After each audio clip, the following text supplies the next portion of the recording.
بسم الله الرحمن الرحيم أولم يروا كيف يبدئ الله الخلق ثم يعيده إن ذلك على الله يسير قل سيروا في الأرض فانظروا كيف بدأ الخلق ثم الله ينشئ النشأة الآخرة إن الله على كل شيء قدير يعذب من يشاء ويرحم من يشاء وإليه تقلبون وما أنتم بمعجزين في الأرض ولا في السماء وما لكم من دون الله من ولي ولا نصير. کیا یہ لوگ دیکھتے نہیں کیسے اللہ پہلی دفعہ مخلوق کو پیدا کرتا ہے، پھر وہی اللہ دوسری بار بھی اس کو پیدا کرے گا؟ بے شک یہ اللہ پر بڑا آسان ہے. آپ فرما دیجیے تم زمین میں چلو پھرو، پھر دیکھو کیسے اللہ نے مخلوق کو پیدا کیا پہلی بار، پھر وہ اللہ دوسری دفعہ بھی اس کو بنا ڈالے گا. بے شک اللہ ہر چیز پر پوری طرح قدرت رکھنے والا ہے.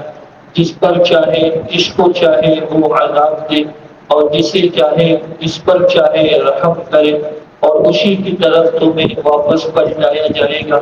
اور نہ تو تم اس کو زمین میں ہرا سکتے ہو اور نہ آسمان میں اس کو ہرا سکتے ہو، اور نہ اللہ کے سوا تمہارا کوئی دوست ہے اور نہ کوئی مددگار. والذین کفروا بآیات اللہ ولقائہ اولئک یئسوا من رحمتی واولئک لهم عذاب الیم.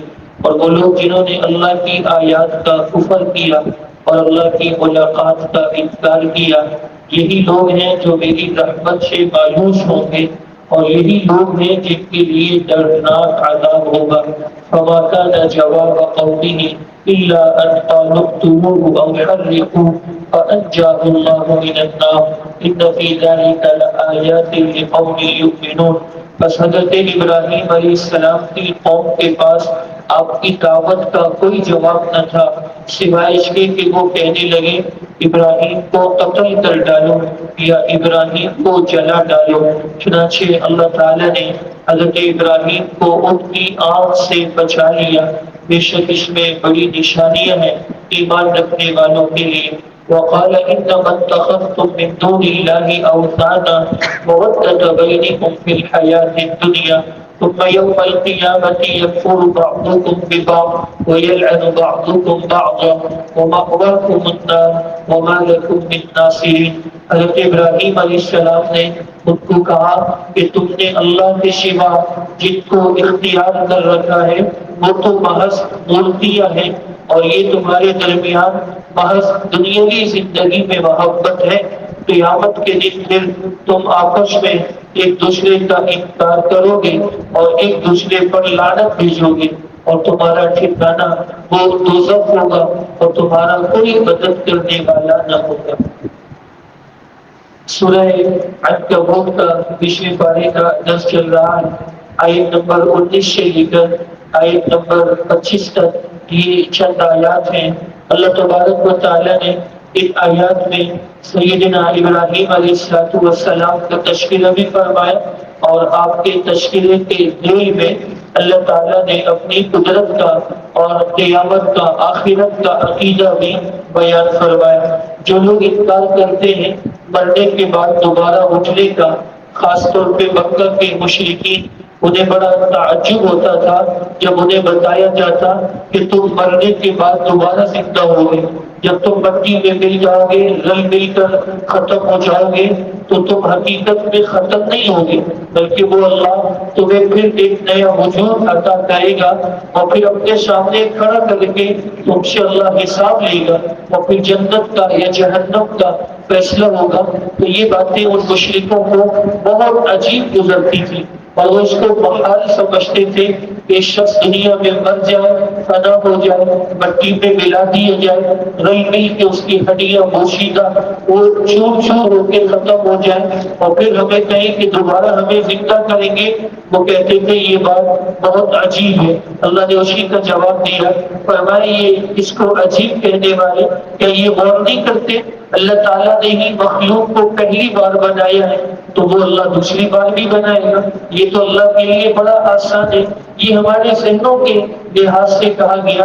عام طور پہ انسانی ذہن یہ ہے کہ پہلی بار کوئی کام مشکل ہوتا ہے، دوسری بار وہ کام آسان ہو جاتا ہے۔ پہلی دفعہ جب انسان کوئی قدم اٹھاتا ہے تو اسے بڑی محنت مشقت ہوتی ہے، دوسری بار جب کوئی تجربہ ہو، کوئی نمونہ ہو، کوئی سابق انسان کا وہ فعل رہ چکا ہو تو اس کے لیے وہ کام آسان ہوتا ہے۔ تو اللہ نے ہمیں ہمارے ذہنوں کی سطح کے مطابق سمجھایا ہے کہ جیسے پہلی بار بنانا مشکل ہوتا ہے، دوسری بار اور بھی آسان ہوتا ہے۔ بس یہی سمجھ لو اللہ کی قدرت کے بارے میں، پہلی بار بھی تو اللہ نے بنایا ہے ساری مخلوق کو، ساری کائنات کو، آسمان و زمین کو، انسانوں کو، جنات کو، سورج، چاند، ستارے اور دیگر مخلوقات۔ اور مشرکین بھی اس بات کا اقرار کرتے تھے اور اتنا اعتراف وہ بھی کرتے تھے کہ سب چیزوں کا خالق اللہ ہے، لیکن پھر وہ شرک کرتے تھے۔ خالق تو اللہ ہے لیکن اس نے اپنے اختیارات کسی کو دے دیے ہیں اور فلاں بت یہ کرتا ہے، فلاں بت، تو یہ شرک ضرور کرتے تھے لیکن اللہ کی خالقیت کو وہ بھی مانتے تھے۔ دنیا میں ایسے مشرک اور ایسے کافر بہت کم آئے ہیں جو اللہ کی خالقیت کا انکار کریں۔ یہ تو آج کل الحاد کا اور تحریت کا فتنہ وہ سر چڑھ کے بول رہا ہے اور یہ ہر جگہ پھیل رہا ہے، لیکن پہلے ماضی میں ایسے کافر رہے لیکن ایسے بدترین کافر کبھی نہیں رہے جو اللہ کے وجود کا ہی انکار کرتے۔ حتیٰ کہ مکہ کے مشرک بھی، کافر بھی، ابو جہل، ابو لہب بھی، وہ اللہ کو ضرور مانتے تھے۔ اور آج ایک نئی روشنی ہے، نیا فتنہ ہے جس میں وہ معاذ اللہ کے وجود کا ہی انکار کر دیتے ہیں، خالق کا ہی انکار کر دیتے ہیں۔ تو اللہ نے فرمایا کہ جیسے اس نے پہلی بار بنایا وہ دوسری بار بھی بنائے گا۔ اور تمہارے بقول یہ تو اللہ کے لیے بڑا آسان ہونا چاہیے، اس لیے کہ دوسرا کام پہلے کام کی بنسبت وہ آسان ہوتا ہے۔ پھر فرمایا آپ ان کو کہیے سیروا فی الارض، زمین میں چلو پھرو، نکلو، اللہ کی قدرت کی کرش میں دیکھو، دیکھو اللہ نے کیسے مخلوق کو بنایا ہے۔ پھر وہی اللہ دوسری بار بھی اس مخلوق کو بنا ڈالے گا اور اللہ ہر چیز پر قادر ہے۔ یہ تو ہمیں سمجھانے کے لیے کہا دوسری بار، وہ اللہ تو پہلی بار بنانے پر بھی قادر تھا اور آئندہ بھی پہلی بار بلا کسی ثابت نمونے کے بنانے پر قادر ہے۔ جس پر چاہے گا وہ رحم فرمائے گا، جسے چاہے گا وہ عذاب دے گا، عذاب دے گا، سزا دے گا، اپنے انصاف کے مطابق رحم فرمائے گا، اپنے فضل کے مطابق۔ وہ عذاب اور سزا دینے میں بھی ظالم نہیں، وہ رحم اور نوازنے میں بھی وہ ظالم نہیں۔ اس کا پکڑ لینا وہ بھی عدل پر، انصاف پر مبنی ہے، اس کا رحم فرمانا، معاف کر دینا، نواز دینا، یہ بھی اس کے فضل و کرم پر مبنی ہے۔ اسی کی طرف تمہیں پلٹایا جائے گا اور تم اللہ کو زمین میں ہرا نہیں سکتے، آسمانوں میں ہرا نہیں سکتے۔ آسمان بھی اس کے ہے، زمین بھی اس کی ہے، کوئی مخلوق اس کو عاجز نہیں کر سکتی، اس کے پکڑ سے، اس کے قابو سے باہر نہیں ہو سکتی۔ اللہ کے سوا تمہارا نہ کوئی دوست ہوگا نہ کوئی مددگار۔ اور وہ لوگ جو اللہ کی آیات کو جھٹلاتے ہیں، اللہ کے ملنے کا، ملاقات کا انکار کرتے ہیں، قیامت کے دن ایسے ہی لوگ اللہ کی رحمت سے مایوس ہو جائیں، جن کا خاتمہ اللہ معاف فرمائے کفر پہ ہوگا، شرک پہ ہوگا، وہ قیامت کے دن مایوس ہوں گے، انہیں اللہ کی رحمت سے کوئی امید نہیں ہوگی، اس لیے کہ ان کا خاتمہ کفر پہ، شرک پر ہے، اور ہمیشہ ہمیشہ کی جہنم ان کے لیے ہوگی اور وہ لوگ دردناک عذاب میں مبتلا ہوں گے۔ اللہ ہماری ایسے برے خاتمے سے حفاظت فرمائے۔ یہ ساری باتیں اللہ نے درمیان میں ذکر فرمائی ہیں اور مشرکین کے رد پر اور عقیدہ آخرت کے اس بات اور اس کے وجود پر۔ پھر اللہ تبارک و تعالیٰ نے دوبارہ حضرت ابراہیم علیہ السلام کا ذکر فرمایا، اور اس سے پہلے آیات میں بھی حضرت ابراہیم علیہ السلام کا ذکر گزرا تھا کہ حضرت ابراہیم نے اپنی قوم سے کہا کہ اللہ سے ڈرو، اللہ کی عبادت کرو، اور یہ جو تمہارے بت ہیں یہ محض بت ہیں اور یہ تمہارے رزق کے، روزی روٹی کے مالک نہیں ہیں، روزی روٹی کا مالک تمہارا اللہ ہے، خالق بھی وہ ہے، مالک بھی وہ ہے، رازق بھی وہی ہے، اسی کی طرف تم پلٹائے جاؤ گے۔ تو لہذا اللہ کے ہاں رزق تلاش کرو، اس کی عبادت کرو، اس کا شکر بجا لاؤ۔ پچھلی آیات میں یہ مضمون گزرا تھا، اب اللہ تعالیٰ نے دوبارہ سلسلہ کلام کو اسی سے جوڑا۔ حضرت ابراہیم علیہ السلام نے اپنی قوم کو جب سمجھایا اللہ خالق ہے، اللہ مالک ہے، اللہ رازق ہے، اللہ کی طرف تمہیں لوٹ کے جانا ہے، تو قوم کے پاس کوئی جواب نہیں تھا ان باتوں کا، اور وہ بجائے دلیل کا جواب دلیل سے دینے کے ہٹ ڈرمی پر، ضد پر اور اوچھے ہتھکندوں پر اتر آئی، اور وہ کہنے لگے یہ بڑے موحد بنتے، ہمارے بتوں کو برا بھلا کہتے ہیں، ایسا کرو اقتلوہ، ابراہیم کو معاذ اللہ قتل کر دو، اور حرقوہ، یا اس کو جلا ڈالو، اور جلانے پر اتفاق ہو گیا، اور حضرت ابراہیم علیہ السلام کو جلانے کے لیے بہت بڑی آگ کا الاؤ دہکایا گیا، کئی روز تک اس کو بھڑکایا گیا، اور جب وہ آگ آسمان سے باتیں کرنے لگی تو من جنین ایک توپ تیار کر کے اس توپ کے ذریعے سے حضرت ابراہیم علیہ السلام کو اس آگ میں ڈالا گیا۔ اللہ تعالیٰ نے اس آگ کو حضرت ابراہیم علیہ السلام پر گلزار کر دیا، اور وہ آگ میں ڈالے گئے لیکن جلے نہیں۔ آگ ان کے لیے برق اور سلامتی، ٹھنڈک اور امن عافیت کا ذریعہ بن گئی۔ اللہ نے اسی کا ذکر فرمایا کہ ان کی قوم دلیل کا جواب دلیل سے دینے کے بجائے ان کے قتل پہ اور ان کو جلانے کے منصوبے پہ اتر آئی، اور پھر جلانے کی کوشش بھی کی، لیکن اللہ نے ان کو نار نمرود سے نجات عطا فرمائی۔ اور اس پہ اللہ کی طرف سے اس میں ایمان والوں کے لیے بڑی نشانیاں ہیں، اللہ اپنی نشانیاں دکھلاتا ہے۔ آج بھی ایمان والوں کے لیے بڑا سبق ہے کہ اللہ کی خاطر آزمائش میں انسان آ جائے تو صبر کرے، استقامت کا مظاہرہ کرے، ایمان پر جم جائے، اطاعت پر جم جائے، پھر دیکھیں اللہ کی طرف سے مدد کیسے آتی ہے۔ اللہ کے خلیل کے حضرت ابراہیم کتنی آزمائشیں ان پر آئیں، حتیٰ کہ آگ میں ڈال دیے گئے، لیکن جمے رہے، اللہ کی اطاعت سے تعلق سے ہٹے نہیں، ایک قدم بھی امتحان میں وہ پیچھے نہیں ہٹے، بلکہ ایمان پر جمے رہے۔ پھر اللہ نے انہیں ایسی کامیابی دی۔ آج بھی ہو جو ابراہیم کا ایمان پیدا آگ کر سکتی ہے، انداز گلستہ پیدا۔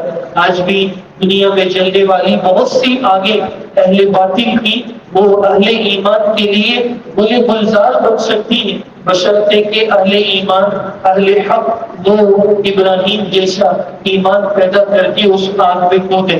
آج ابراہیم علیہ السلام جیسا ایمان نہیں، ایمانی پختگی، ایمانی مضبوطی نہیں، اس کی ذرا سی جب آزمائش آتی ہے تو ہم ڈگمگا جاتے ہیں، قدم پھسل جاتے ہیں، اور جسم کپکپا جاتا ہے، اور اپنے نظریات سے، عقائد سے، اپنے دینی احکام سے ہم ہٹنے لگتے ہیں، اور اس سے اللہ کی مدد ختم ہو جاتی ہے۔ اللہ نے فرمایا اس میں بڑی نشانیاں ہیں، دیکھو بھی یؤمنون، ایمان رکھنے والوں کے لیے۔ حضرت ابراہیم علیہ السلام سے پوچھا کسی نے کہ آپ کیف کنت خلیلا، آپ اللہ کے خلیل کیسے بنے، یہ آپ کو مقام خلت کیسے عطا ہوا؟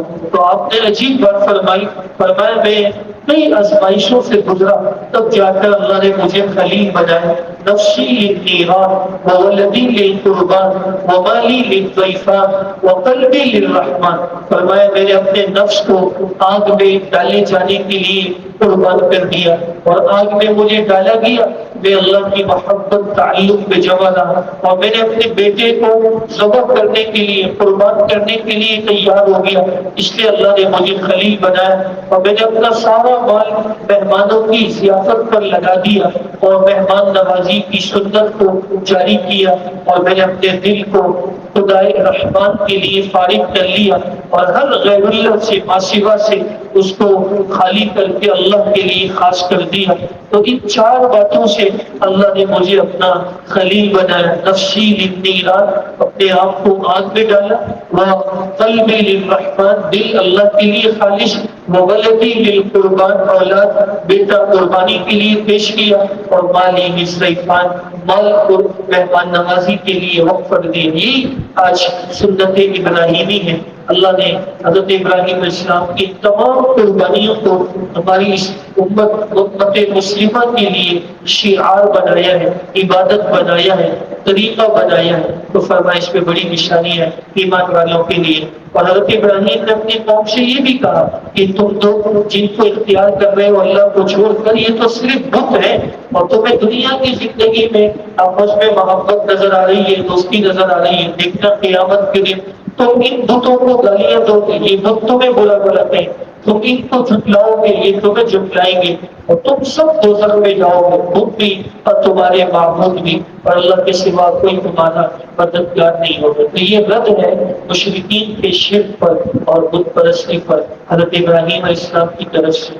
آگے اللہ نے اس واقعے کو مزید بیان فرمایا ہے۔ حضرت ابراہیم علیہ السلام کی دعوت پر اس نے ایمان قبول کیا اور کون ان کے ساتھ ہوا۔ اللہ تبارک و تعالی ہمیں ہر قسم کے شرک سے، کفر سے محفوظ فرمائے اور ایمان پر، توحید پر، اسلامی دینی عقائد اور احکام پر مضبوطی سے استقامت نصیب۔